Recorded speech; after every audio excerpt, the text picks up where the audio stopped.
What's goody? Hey man, so NBA playoffs day one is over with. As I sit here, bro, the Lakers game has like 2 minutes left in it, which we are going to talk about that game at the end of this video. Don't you worry, but bro, they put in Bronny James, so that should tell you all you need to know. That's why I'm recording this video while there's still 2 minutes left in the game. So let's start it off with Pacers Bucks. I got notes down from every single game I watched, all of the Lakers game.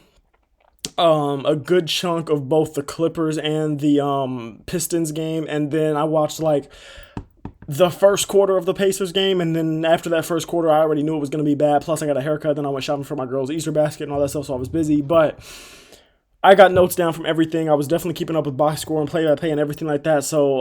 I'm excited for basketball tomorrow. Today was a pretty good day of basketball, man. There were two games that ended up being blowouts, but that's what's going to happen sometimes. You know what I'm saying? Not every game is going to be a Clippers-Nuggets OT or a Knicks game that was great until the fourth quarter. Like, not every game is going to be like that. We'll see what we get tomorrow, but let's go ahead and start with Pacers-Knicks.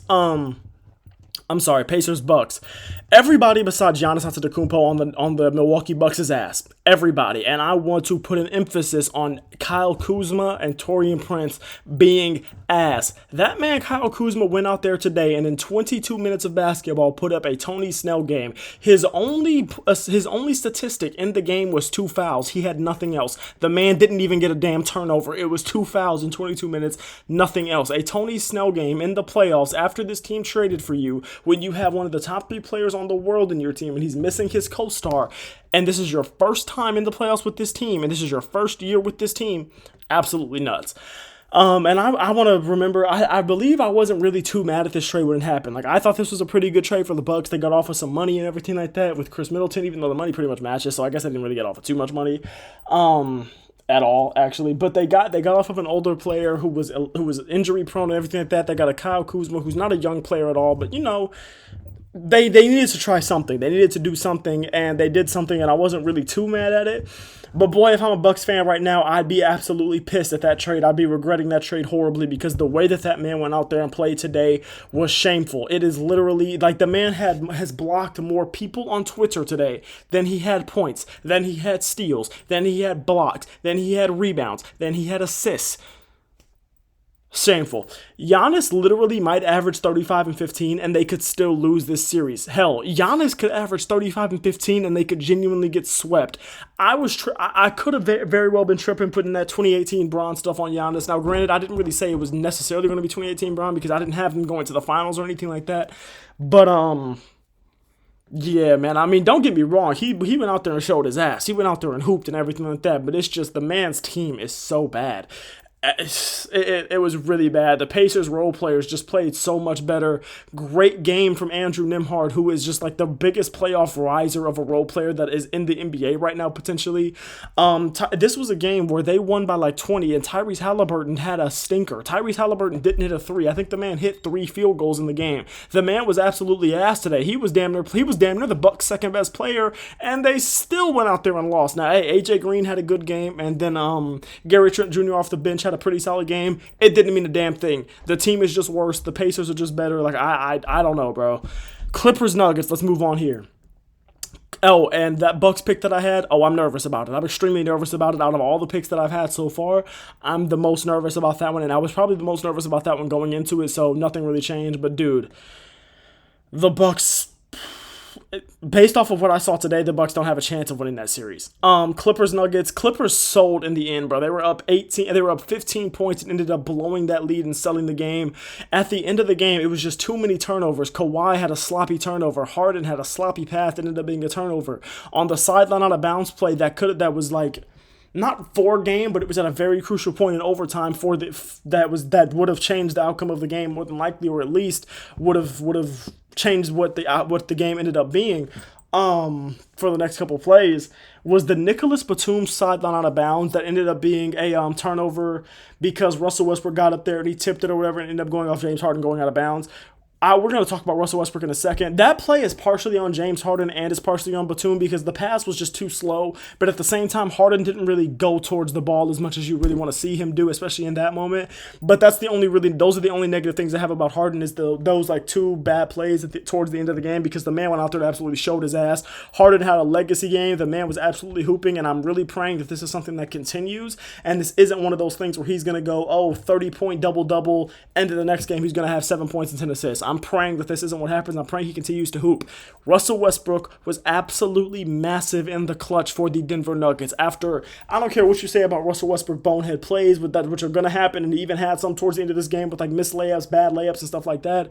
He was huge in the clutch. I'm talking about he hit a big corner three towards the end of the game. He was dominant on the offensive glass towards the end of the game, and the Clippers are one of the best defensive rebounding teams in the league, and they were doing that for much of the game today. But in the clutch moments, dude, it was like Jokic got a clutch rebound, a clutch offensive rebound, and then Westbrook had like 2 or 3 of them hoes coming down towards the end of the fourth quarter.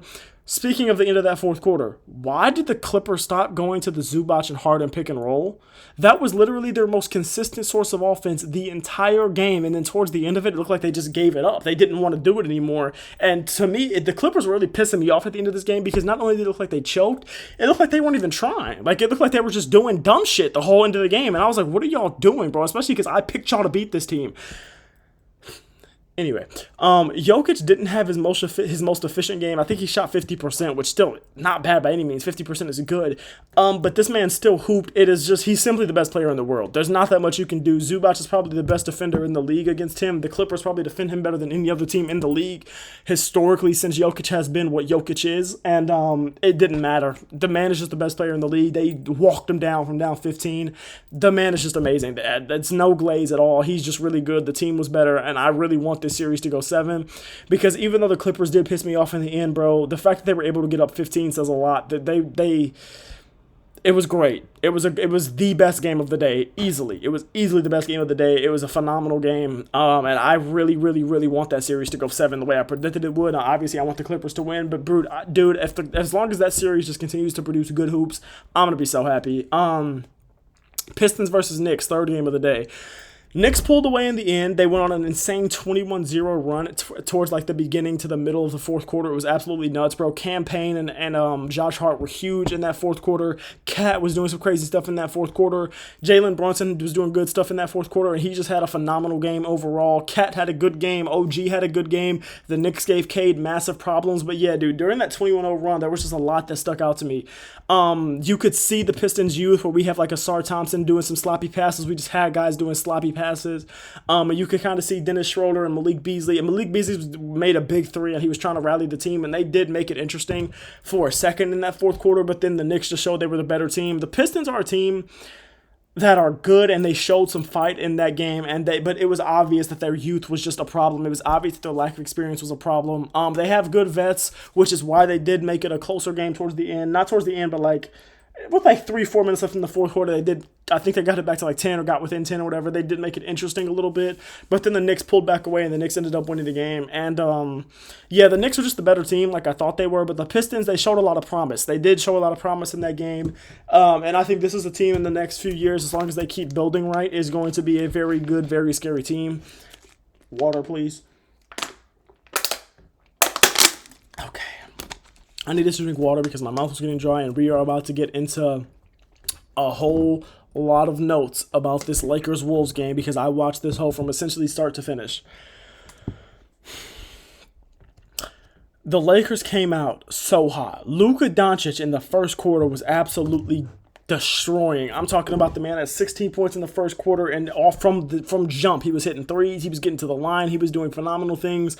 And then in that second quarter, he slowed down, but that wasn't really, you know what I'm saying? That's not really a crazy, like, abnormal thing. Like, we'll see guys go out there and have an explosion in the first quarter, and then they'll slow down in the second quarter because they're on the bench more for the second quarter, or because they just need to get their legs more for the second quarter because there's still a whole lot of game left to be played.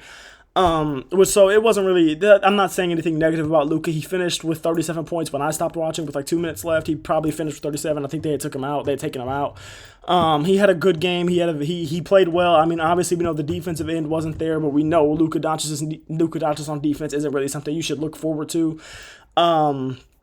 But then in that second quarter, bro, it was all Timberwolves. I'm talking about Jaden McDaniel. When Anthony Edwards went on the bench in the second quarter, Jaden McDaniel's absolutely hooping. He finished having a great overall game. The second quarter run was nuts. The Lakers could not get a shot at the rim for like the whole second quarter. I'm talking about, it wasn't just Rudy Gobert down there. Like, it was like no matter who was in the paint in the second quarter, the Lakers were not getting a good shot at the rim. They were getting blocked. They were getting deterred. They were just not hitting those shots at the rim. They were just not getting clean looks at the rim.